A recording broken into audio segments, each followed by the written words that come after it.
soir de parler de la part de Dieu. C'est une grâce. Nous ne méritons rien venant de Dieu. Mais tout ce que nous faisons dans la présence de Dieu, c'est une grâce. Pour cela, je bénis le nom de Dieu pour tout ce qu'il fait pour moi et pour cette grâce qu'il m'accorde à chaque instant.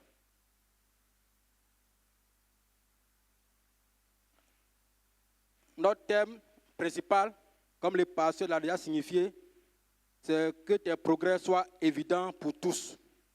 Tiré du livre de 1 Timothée 4, versets 14 à 15. Et lundi, mardi, nous avons vu le sous-thème intitulé « La communion avec Dieu » par une vie de consécration personnelle tiré du livre de 1 Chronique 28, verset 9. Nous allons encore aujourd'hui poursuivre avec un autre sous-thème qui est intitulé « La communion avec Dieu ». La communion avec Dieu dans les relations humaines et communautaires. Pour cela, nous allons prendre nos Bibles dans le livre de Jean 17, versets 20 à 24.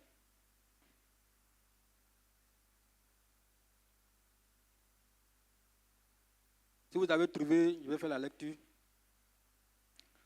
Ce n'est pas pour eux seulement que je prie, mais encore pour ceux qui croiront en moi par leur parole, afin que tous soient un, comme toi, Père, qui es en moi, et comme je suis en toi, afin qu'eux aussi soient un en nous, pour que le monde croie que tu m'as envoyé.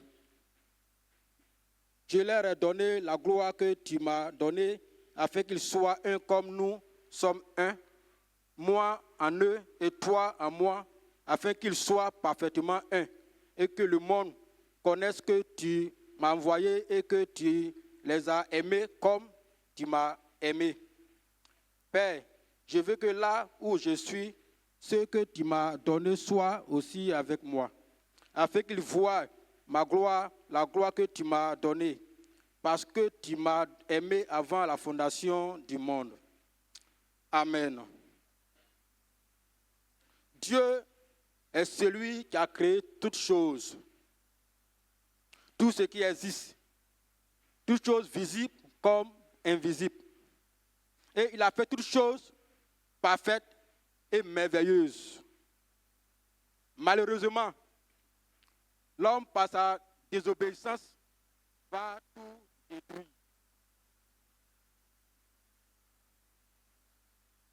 Cela va interrompre, va briser et freiner la communion existante entre Dieu et l'homme.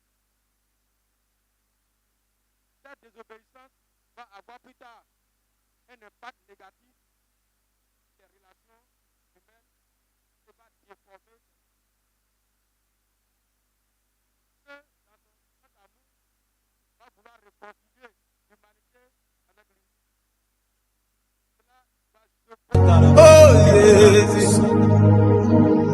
L'église évangélique des Assemblées de Dieu de Grand Bassam Moukéville 1, Temple La Victoire, organise du 9 au 30 novembre 2025 3 semaines de jeûne prière dénommées Transfiguration avec pour thème que tes progrès soient évidents pour tous, tiré de 1 Timothée 4, versets 14 à 15. Mon histoire m'a commencé. Orateur, pasteur Tapimar, pasteur Kwasi. Il va prier pour ses disciples. Eux aussi, il va prier pour tous ceux qui vont accepter la parole de Dieu qui sera annoncée par ses disciples. C'est une grâce que Jésus puisse prier pour nous afin que nous puissions le connaître. Et il va dire, ce n'est pas pour mes disciples seulement que je prie, mais je prie pour tous ceux qui vont entendre ces paroles, qui vont accepter ces paroles. C'est pour ceux-là aussi que je prie, afin que nous soyons un, comme toi, Père, qui es en moi, et comme je suis en toi, afin que aussi soit un en nous, pour que le monde croit que tu m'as envoyé. Nous voyons là le désir de Dieu, c'est que nous soyons un. Le plan de Dieu, c'est que nous soyons un avec lui. S'il a envoyé Jésus sur la terre, sa mission, c'est pour réconcilier l'humanité avec Dieu. C'est que le monde, l'homme soit un avec son Dieu. C'est pour reconstruire tout ce qui a été détruit. Et il dit que nous soyons un afin que le monde sache que tu m'as envoyé. Afin que le monde croit que tu m'as envoyé. Le but ou l'objectif de Jésus, c'est que l'homme soit un. L'homme puisse se réconcilier avec son Dieu. Afin que nous puissions vivre l'amour parfait qui existait avant la fondation du monde.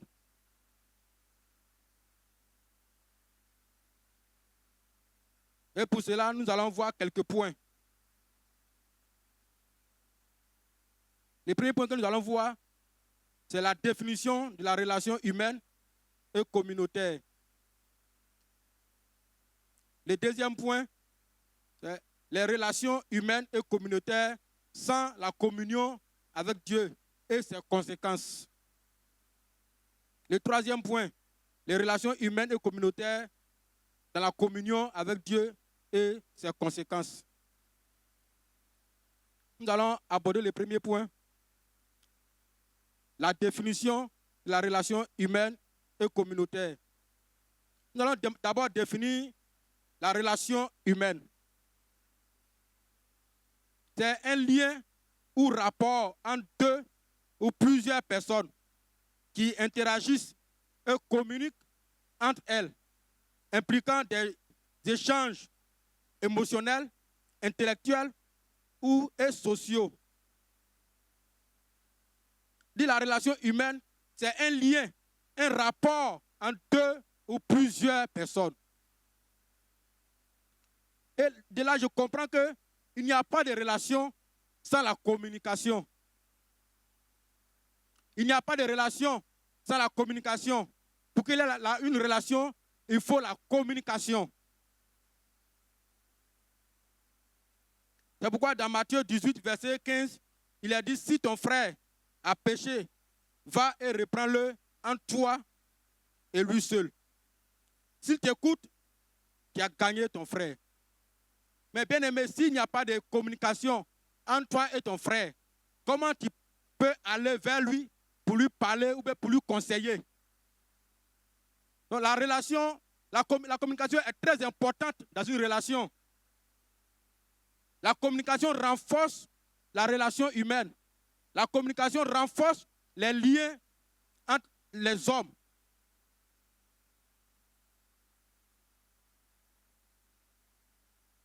La relation humaine, il y a aussi la confiance. Là où il n'y a pas de confiance, la relation ne peut pas s'aboutir. Aujourd'hui, il y a certaines personnes, je dirais certains chrétiens, qui arrivent à dire, je préfère travailler ou faire mes projets avec les païens. Pas qu'ils n'aiment pas les chrétiens, mais de la manière il a été déçu plusieurs fois. Cela le pousse à pouvoir travailler avec les autres. Moi, quand je réfléchis à ces choses, je vois que c'est malheureux.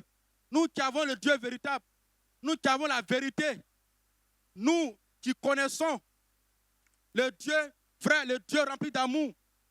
Mais si parmi nous, un frère dit qu'il préfère travailler avec des païens que de travailler avec nous, mais c'est que c'est grave pour nous. C'est que c'est grave pour nous, nous qui avons la vérité. Mais si cette personne dit cela, c'est parce qu'elle a été plusieurs fois déçue de ses frères. Une relation est basée sur la confiance.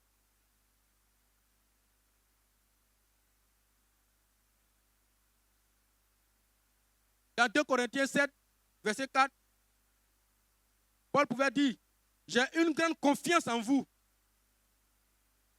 J'ai tout sujet de me glorifier de vous. Je suis comblé de joie au milieu de toutes nos tribulations. J'ai une grande confiance en vous. Paul voyait leur manière de vivre, leur manière de s'entraider, leur manière de communier, leur manière de servir Dieu. Et il dit, j'ai une grande confiance en vous. Là où il y a la confiance, il y a l'assurance. tu peux confier une tâche facilement, sans réfléchir, sans douter. Parce que tu as l'assurance que cette personne va faire ce que tu lui as dit de faire. Mais est-ce qu'aujourd'hui, nous pouvons faire les choses comme cela? Est-ce que nous pouvons donner une responsabilité à quelqu'un ou à un chrétien sans douter?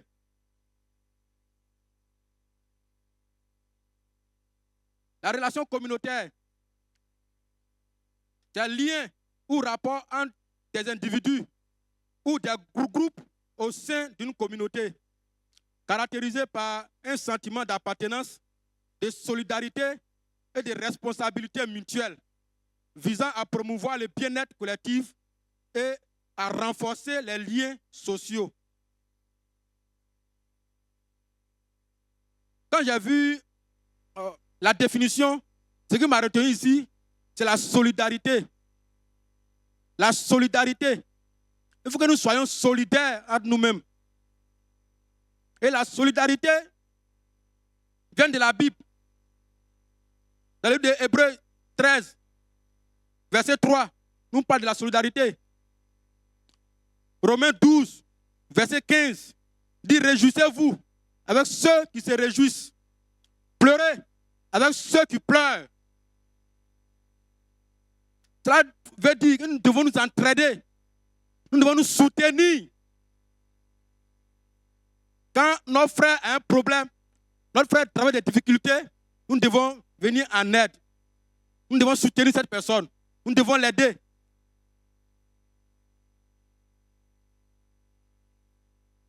Il a dit aussi de responsabilité mutuelle. Cela veut parler de la coopération. Nous devons travailler ensemble. Nous devons travailler main dans la main. Nous ne devons pas laisser les autres travailler et nous en bénéficier. Non. Nous devons ensemble travailler, ensemble avoir le même projet, ensemble avancer. Philippiens 4, verset 3 dit: et toi aussi, fidèle collègue, mon fidèle collègue, oui, je t'ai pris de les aider, elles qui ont combattu pour l'évangile avec moi, et avec Clémence et mes compagnons d'œuvre, dont les noms sont dans le livre de vie. Ils travaillaient ensemble, ils faisaient tout ensemble, ils servaient Dieu ensemble. Nous devons coopérer. Nous devons faire toutes choses ensemble.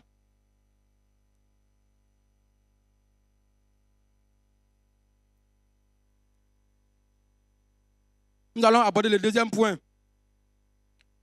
Les relations humaines et communautaires sans la communion avec Dieu. Les relations humaines et communautaires sans la communion avec Dieu ouvrent la porte à l'égoïsme. Ouvre la porte à l'égoïsme. Chacun va vouloir chercher ses propres intérêts. Chacun va vouloir évoluer. Il y aura des concurrences.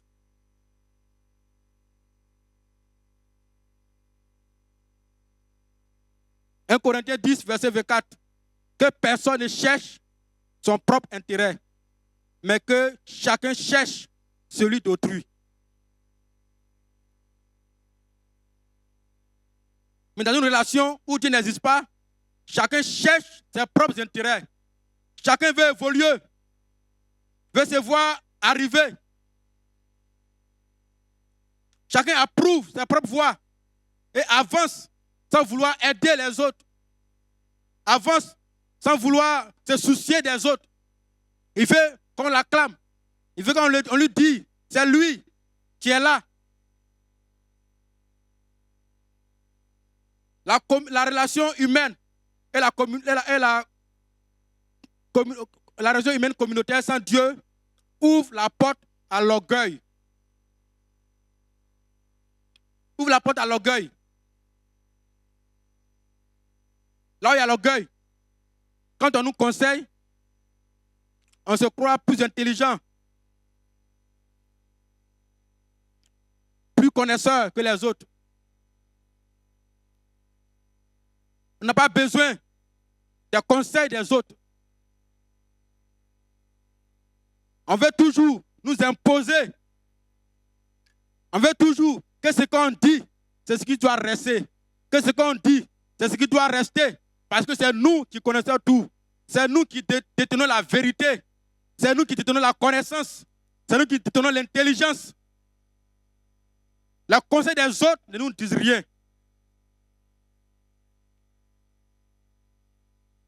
L'orgueil nous fait voir plus supérieur aux autres.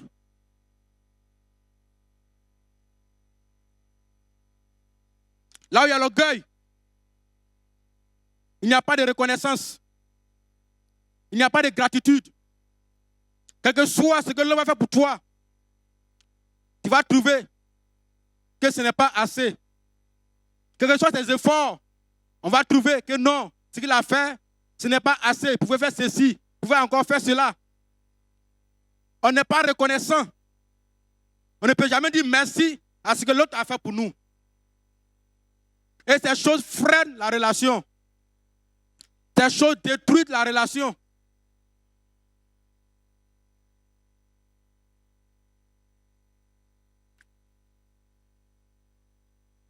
La relation humaine et communautaire sans Dieu ouvre la porte aux esprits méchants.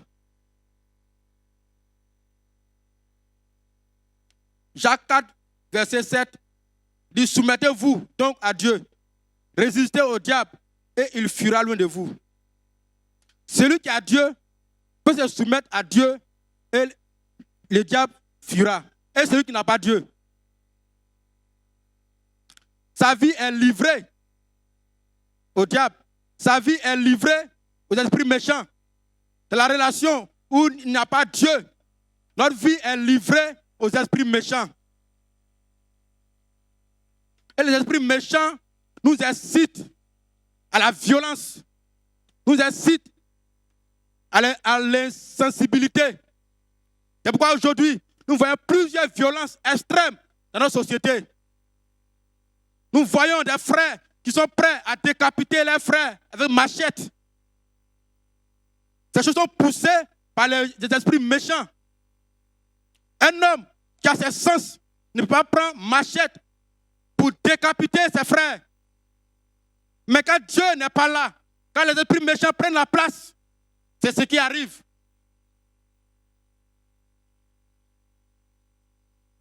Deux semaines en arrière, il y a vu une vidéo où un jeune a découpé son frère, son grand frère, même père, même mère, à cause des champs de cacao. À cause des champs de cacao. Bien aimé, c'est grave. La violence extrême de la société, à cause d'un matériel.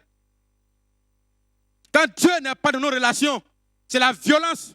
Parce que les esprits méchants nous conduisent. Les esprits méchants nous utilisent pour faire leur volonté.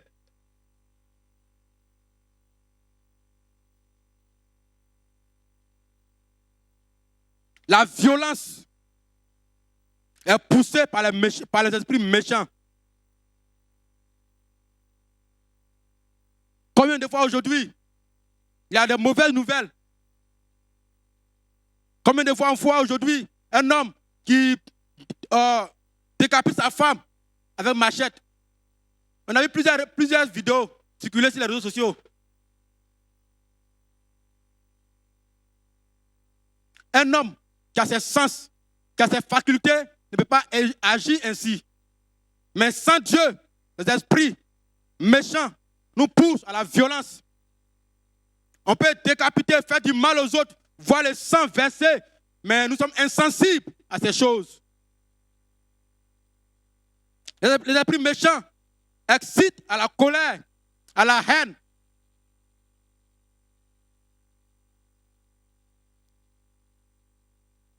Les esprits méchants sèment la souffrance dans les relations pour ne pas qu'il y ait la stabilité, pour ne pas qu'il y ait la réussite. Oui. Quand Dieu n'est pas dans une relation, les esprits méchants poussent à la souffrance, aux difficultés, pour ne pas que la relation puisse aboutir, pour ne pas que la relation puisse avancer, pour ne pas que la relation puisse réussir.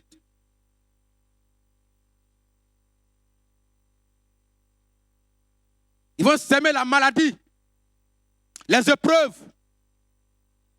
l'échec à tous nos projets et rien ne va réussir.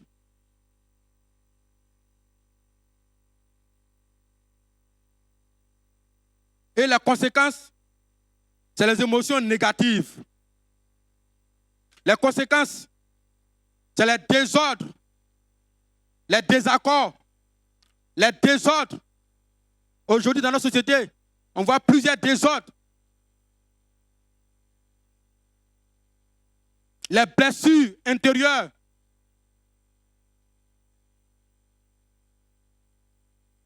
Plusieurs ont été blessés à cause de cette manière de vivre, à cause de cette manière de fonctionner. Plusieurs ont été blessés.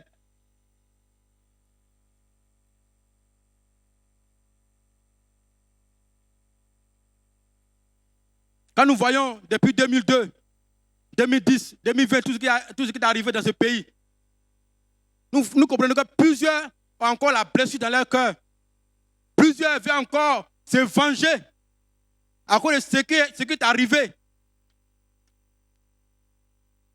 Quand Dieu n'est pas dans une relation, les conséquences, ce sont les blessures intérieures, ce sont les désordres, la déception.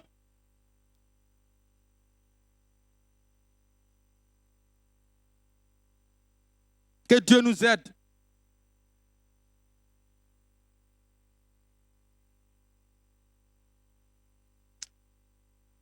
Nous allons voir les relations humaines et communautaires dans la communion avec Dieu.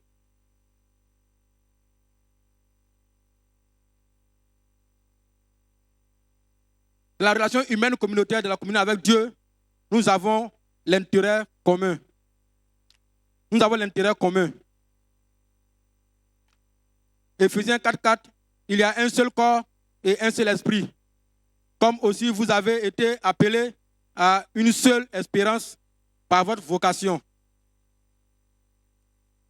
Quand nous communions avec Dieu, nous avons le même intérêt.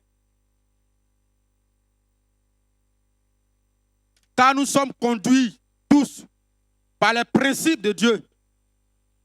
Nous sommes tous conduits par les principes de Dieu. Et notre désir, c'est d'accomplir la volonté de Dieu. Notre désir, c'est de voir la volonté de Dieu se réaliser, s'accomplir au milieu de nous. Donc nous avons tous les mêmes principes. Les mêmes principes de glorifier Dieu. Les mêmes principes de servir Dieu. Les mêmes principes d'obéir à Dieu, les mêmes principes de faire la volonté de Dieu. Et ça nous permet d'avoir un seul intérêt.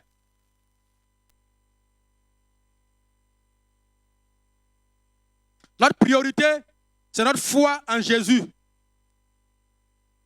Notre priorité, c'est notre foi en Jésus. Nous voulons toujours être dans le plan de Dieu. Et comme ça, si j'ai offensé un frère, pour ne pas que je rate le paradis, il va tout faire pour être dans le plan de Dieu.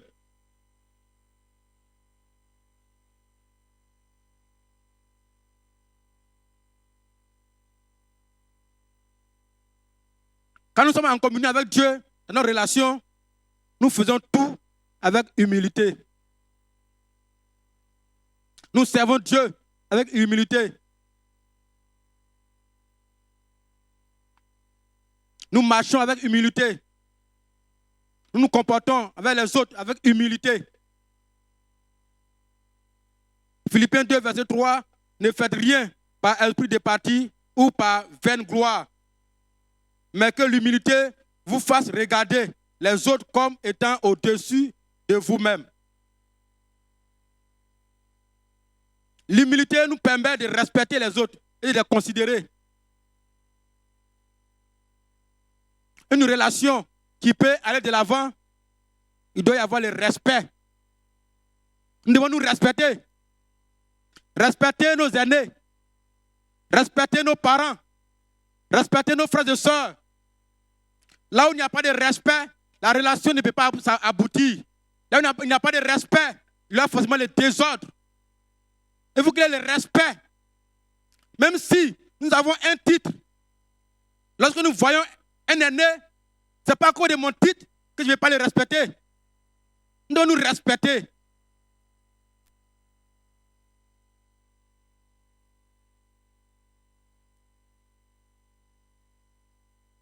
Le respect est très important. Très, très important dans une relation.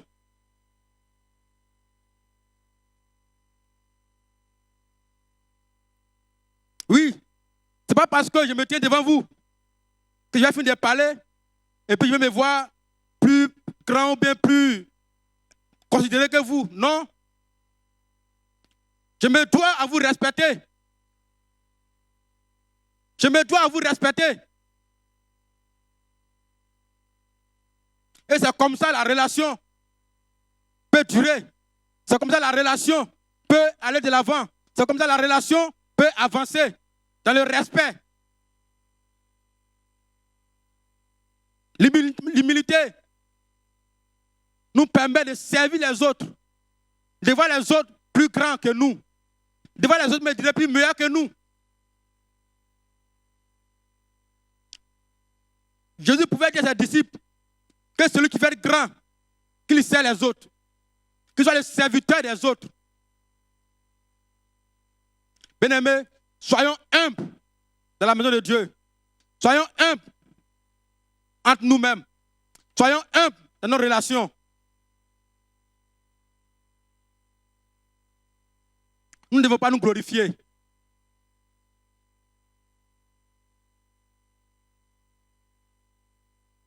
Dans la relation humaine et communautaire de la communion de Dieu, c'est Dieu lui-même qui nous conduit. C'est Dieu lui-même qui nous conduit. Dans Ésaïe 48, verset 17, dit ainsi parle l'Éternel, ton Rédempteur, le Saint d'Israël. Moi, l'Éternel, ton Dieu, je t'instruis pour ton bien. Je te conduis dans la voie que tu dois suivre. C'est Dieu qui nous conduit. Et quand Dieu nous conduit, il nous donne la maîtrise de soi. Nous devons nous maîtriser face aux situations. Nous devons nous maîtriser. Si ton frère a parlé et que vraiment tu n'as pas aimé, avec Dieu, tu as la force de te maîtriser pour que cette relation puisse encore évoluer.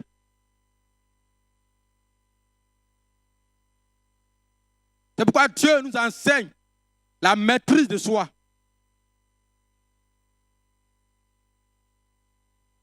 Quand Dieu nous conduit, les œuvres des esprits méchants n'ont aucun effet sur nous. Quand Dieu nous conduit, les esprits méchants ne peuvent pas détruire notre relation. Les esprits méchants ne peuvent pas contrecarrer notre relation. Les esprits méchants ne peuvent pas interrompre notre relation. Parce que c'est Dieu qui nous conduit. Et quand Dieu nous conduit, nous avons la foi que nous irons jusqu'au bout.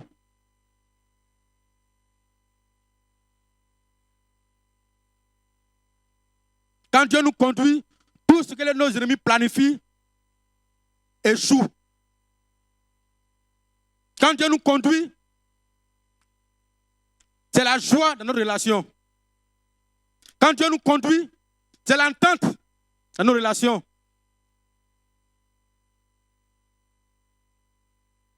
Quand Dieu nous conduit, nous accomplissons tous nos projets.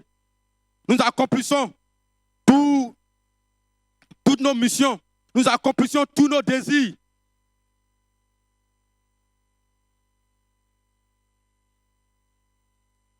Et la conséquence, la première conséquence, c'est la paix intérieure. La paix intérieure. Comme Jean 14, verset 27, dit, je vous donne la paix. Je vous donne ma paix. Je ne vous donne pas comme le monde vous donne. Mais que votre cœur ne se trouve point, ne s'alarme point. Jésus nous donne la paix. Pas comme le monde nous donne. La paix du monde est éphémère. La paix du monde est superficielle. La paix du monde est circonstancielle. Mais Dieu nous donne sa paix. La paix véritable. La paix qui nous permet à surmonter toute épreuve. La paix qui nous permet à avancer. La paix qui nous permet à aller jusqu'au bout. La paix qui nous permet à faire l'œuvre de Dieu. Car sans la paix intérieure, nous ne pouvons pas être disposés pour servir Dieu. Que nous puissions servir Dieu, il faut que nous ayons la paix intérieure. Et la paix intérieure nous permet de donner la paix aux autres, ou nous permet de partager notre paix, afin que nous puissions vivre en paix. Car on donne ce que l'on a. C'est ce que tu as que tu donnes aux autres. Si c'est l'amertume que tu vas donner aux autres. Si c'est la haine que tu vas communiquer aux autres. Mais si c'est la paix, tu vas communiquer la paix aux autres. Pour qu'il y ait la paix entre nous, il faut qu'il y ait la paix intérieure.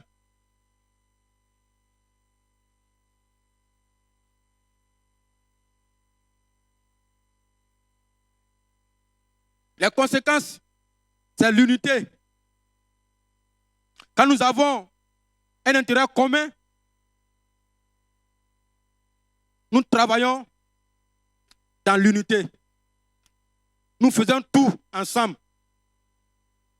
Nous donnons des idées.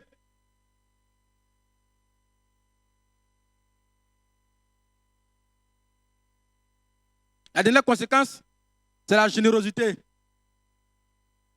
Oui. Quand je vois mon frère qui est dans les besoins, je sais que les besoins de mon frère, c'est mon besoin. Je peux l'aider promptement. Nous devons être généreux envers nous, envers chacun de nous. Nous devons être généreux.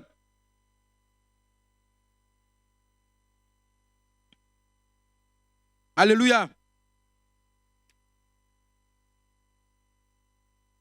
Oui, bien-aimé, quand Dieu nous conduit, quand notre relation est basée sur la communion de Dieu, nous sommes généreux envers nos frères et sœurs. Nous aidons les autres. Nous sommes prêts à aider chacun. Nous sommes prêts à chercher les besoins de chacun pour l'aider, pour que nous soyons tous dans la joie, que nous soyons tous dans la paix, dans la tranquillité.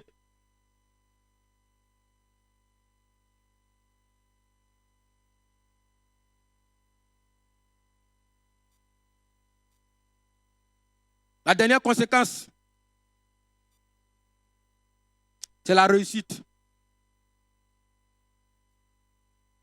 La réussite de nos projets. La réussite de nos activités. La réussite de notre relation. Nous irons jusqu'au bout et personne ne pourra nous arrêter. Parce que Dieu est avec nous. Alléluia. Que Dieu nous bénisse. Nous allons ce soir nous arrêter là.